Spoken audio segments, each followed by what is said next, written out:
Hello everybody and welcome back to Crypto Oracles. Today we're going to dive into the world of TerraLuna. I'm going to explain exactly what it is and how it works, how you can get involved and make money with it. We're going to go through some examples, check the latest news and latest updates. So don't forget to subscribe and smash the like button and follow us on all our profiles. Feel free to ask any questions and reach out to us at any time. So let's get started right away. So what is TerraLuna? So Terra is a public blockchain protocol deploying a suite of algorithmic decentralized stablecoins which underpins thriving ecosystem that brings DeFi to the masses. A very convoluted sentence to say that this is a blockchain that revolves around stablecoins, and we're going to look exactly at what that means and how that works. So as we always do, let's check out the official website. It's a really flashy website. I definitely recommend checking it out. Really interesting material that you can find here.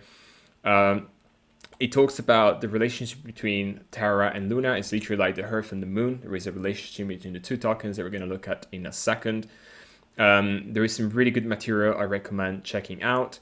And this really nice graph showing how Terra is at the center and there is a lot of coins and applications revolving around it. And then there is interconnectivity with other blockchains like Ethereum, Solana, Binance Smart Chain, Matic Polygon that brings a lot of users and a lot of technology into this ecosystem. So let's get started away by looking at the documentation. So the Terra protocol is a leading decentralized and open source blockchain that uses a combination of arbitrage incentives and decentralized oracle voting to create stablecoins that consistently track the price of a fiat currency. So if you don't know what a fiat is, it's just a currency like the euro or US dollar. And what TerraLuna is doing is creating stablecoins that match one-to-one that currency. So in TerraLuna, we have two main coins, two main tokens, Terra and Luna. Terra are all the stable coins. So we have UST and many others, KRT, for example, SRD, and they track a fiat currency one-to-one, for example, one-to-one with a dollar. So they're stable. And you can mint them by burning Luna tokens. The Luna token is the protocol native staking token that is used to absorb the volatility. So it's used to keep the stablecoin stable. And it's also used for governance, for voting, and used for mining. So we give rewards to miners to keep the blockchain up. So let me make you a couple of examples and show you exactly how it works. So let's say that we have USD, which is worth $1. It has to be $1. It's a stable coin. And then we have Luna at $43 today. So one Luna gives you 43 USD on the other hand. Now let's say that a lot of people start getting involved and start buying USD.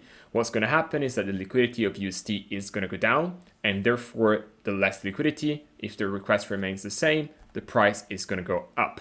But we can't allow this. This is a stable coin, has to be stable. So what can we do? Well, we can take Luna from the Luna pool on the right hand side and we can burn it.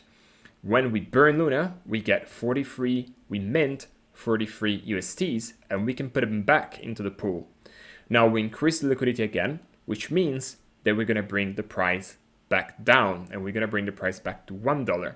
And of course, because we burn one Luna token, we now have less tokens, but we still have the same amount of requests from users and traders, which means that the price of Luna is going to go up. But it is okay. Luna can go up and down. USD has to be stable. So let's look at the inverse case. If there is a lot of USDs, so not enough requests, people not interested, people are not getting into USD or using USD, there's a lot of liquidity, the price is going to go down. So what can we do? We can do the same thing. We can take USD and burn them, and we can get Luna. And we then take Luna, add it to the Luna pool, which means we have more liquidity for the same amount of requests that we had a moment ago, and the price is going to go down, but that's okay. Luna can do that. And of course, because we now did this, we removed liquidity from the USD pool on the left-hand side, which means that the price can go back up to $1 and keep it stable. So I hope you understood this. If you haven't, please pause the video and go back. This is really, really important to understand the TerraLuna ecosystem. So how does this actually work? Is this automatic, or is there somebody burning and minting? How does it work? So this is incentivized for the users. There is an incentive to do this, of course. So let's take a look at one example. Let's say that the USD stablecoin moves to $1.01. We have to bring it back down to $1. We know that Luna is at $43 today. So if we burn 1 Luna, we get 43 USD tokens. And you probably already see where I'm going with this. This is called arbitrage. You move your money from one coin, one token to another currency, for example. It could be euros, dollars. You move it back and you have more than what you started with. So let's say I have $43. I go and buy my Luna token. I'm now a proud owner of 1 Luna token.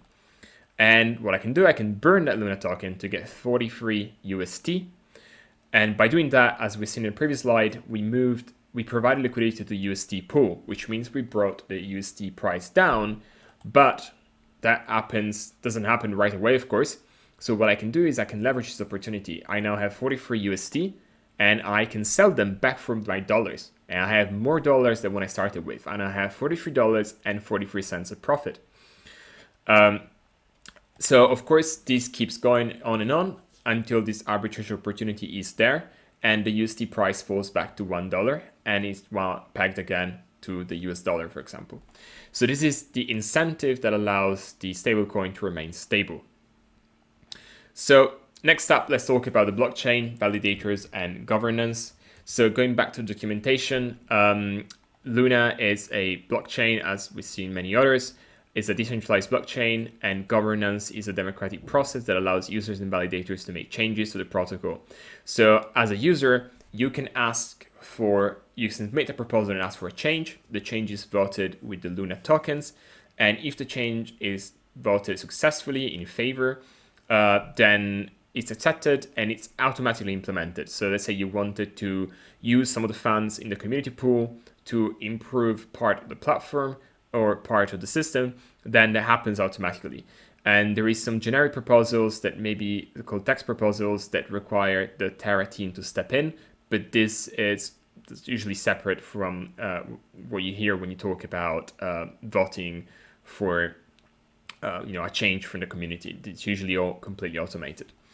So the TerraLuna blockchain also has miners. It has people called validators in this case looking after the blockchain, and they are rewarded with the Luna token in order because of their job.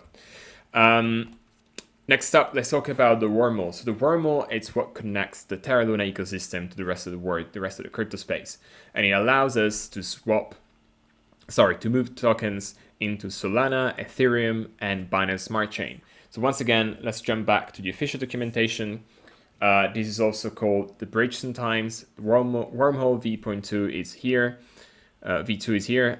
The Wormhole token bridge allows you to seamlessly transfer tokenized assets across Solana, Ethereum, BSC, Terra, and Polygon. So you can see how big this can be. We have 5 blockchains interacting within each other, and we have a stable coin that we can use, and we can move around this blockchain. So this increases enormously the amount of users and the amount of applications that can be built around the TerraLuna protocol.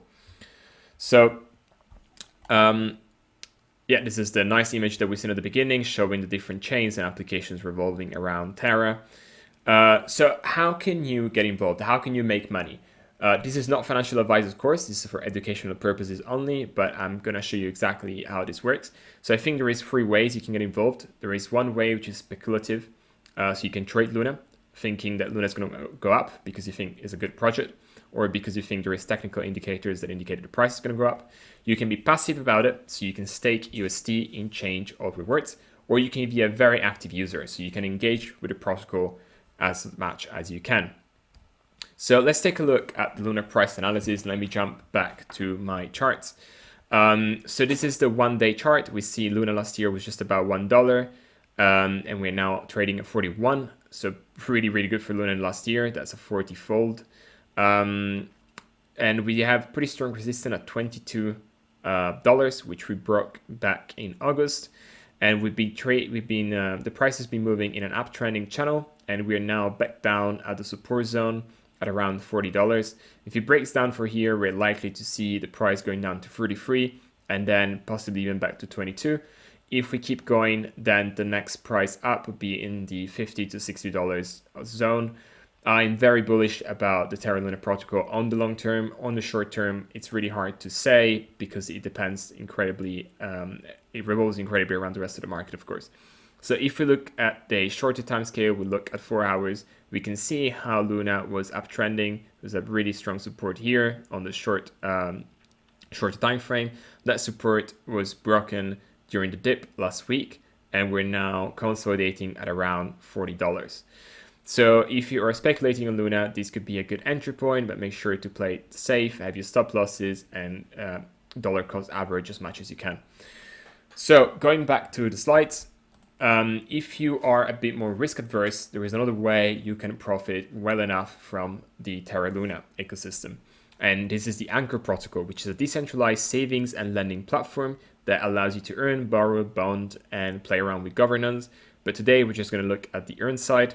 You can earn up to 19.53% per year on USD. We're talking about a stable coin that is not affected by Bitcoin, is not affected by the markets. There is very small risk that we're going to go through in a moment.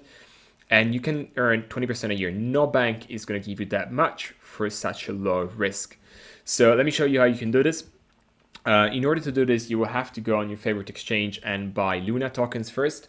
Once you bought Luna tokens, you send them to your wallet. You can either download the Terra station from the Terra website, which is a very nice dashboard, and then you can connect your device, whichever way you want. You can connect your ledger, your mobile application, or your wallet extension, or you can just download the browser extension as well. That's a very valid option. Once you've done that, you send your Luna there, and you can go and click on swap on the Terra station, and you can swap them for UST directly. Or you can go on TerraSwap, and here as well you have a long list of coins that you can swap for. Once you have UST, you then go over to Ancor, you connect your wallet up here, you connect your Terra Station wallet, and you deposit your UST. And you can see here they're currently giving 19.46% APY. If you are still not convinced, you can get insurance coverage and be even more safe. So I think this is a really good opportunity, especially for the risk adverse or people that don't have time to track cryptos and track their portfolio every day. And let's talk about the risk. As I mentioned before, there is 3 of them. There is the smart contract risk. This protocol could get hacked, but Ancor has been really good at auditing and make sure there is no bugs. And this has never happened.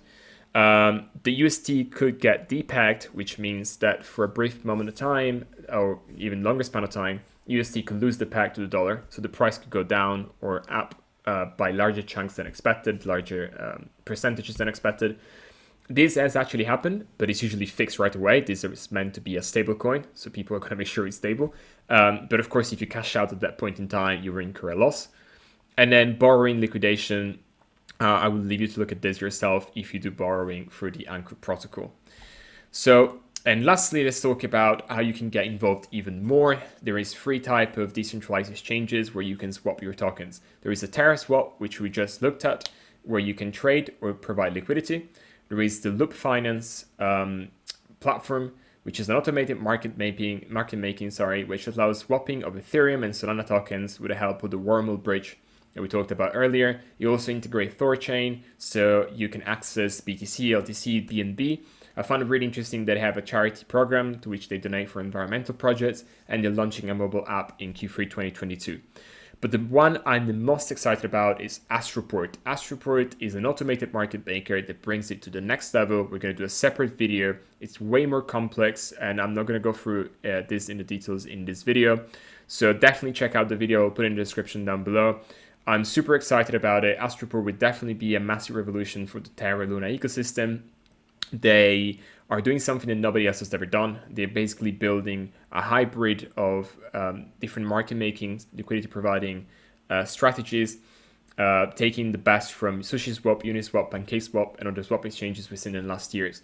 And I'm sure this will be absolutely great. It's launching in December, doing a lock drop. I'm going to put a link in the description down below, and we're going to look at this in a separate video. Don't forget to check it out. Lastly, let's take a look at the news, of course. So Columbus 5 was a big change in Luna protocol that went live the last couple of months. They changed the way Luna tokens were burned to make sure that we could keep as stable as possible the stable coins, and we could increase the value of Luna. I'm going to link an article in the description down below. Check it out. They introduced the Wormhole bridge to Solana, and then they integrated Stargate interconnection pool. So what they did there is they brought TerraLuna closer to the Cosmos ecosystem, and we gained a lot of users for the Cosmos ecosystem. We basically now have a much larger ecosystem where decentralized applications can thrive and grow, and more users can interact with the protocol. And then just fresh today, Terra is now working with Chainlink to bring in market data. So Chainlink is basically an oracle, which is the equivalent of a market data provider. They provide data about prices and all sort of information about other tokens. And this is going to allow developers on the TerraLuna protocol to leverage this information and build even better applications. So this is it. I hope you enjoyed this presentation. Don't forget to check out all our other videos. Feel free to ask any questions. Feel free to join us on Instagram, Telegram, and Twitter. Feel free to reach out and I will get back to you as much and as soon as I can. So I hope you enjoyed this video and I hope you found it useful. Remember to play it safe and remember to do your own research. Thank you very much for listening, and I will see you next time.